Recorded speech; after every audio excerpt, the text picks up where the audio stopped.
ये काम कंप्लीट कर लिया जाएगा, यानी वर्टिकल ड्रिलिंग के लिए काम कंप्लीट कर लिया जाएगा। एक सवाल बहुत अहम आता है फिर कि जब वर्टिकल ड्रिल किया जाएगा तो क्या मजदूरों को तो निकाला जाएगा, तो क्या आगे आने वाले समय में इस टनल का इस्तेमाल किया जा सकेगा? कहीं टनल को पूरी तरीके से कोलैप्स तो नहीं होना पड़ेगा, कहीं तो पूरी तरीके से बर्बाद तो नहीं हो जाएगा प्रोजेक्ट। तो यहाँ पर उस सवाल के जवाब में हमें बताया गया कि इस पर बाकायदा एक रिपोर्ट तैयार की गई है, उसको देखते हुए ही ये फैसला लिया गया है कि जो वर्टिकल ड्रिलिंग है उसको किया जा सकता है।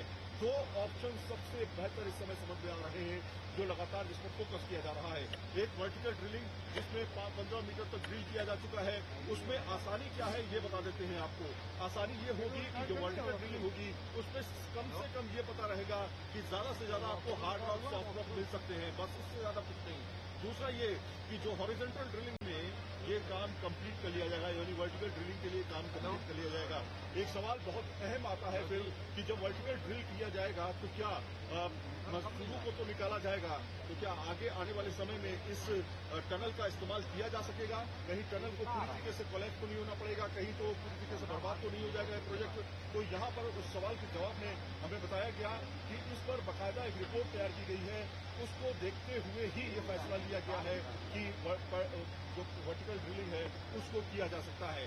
दो ऑप्शन सबसे बेहतर इस समय समझ में आ रहे हैं, जो लगातार जिस पर फोकस किया जा रहा है। एक वर्टिकल ड्रिलिंग जिसमें 15 मीटर तक ड्रिल किया जा चुका है, उसमें आसानी क्या है ये बता देते हैं आपको।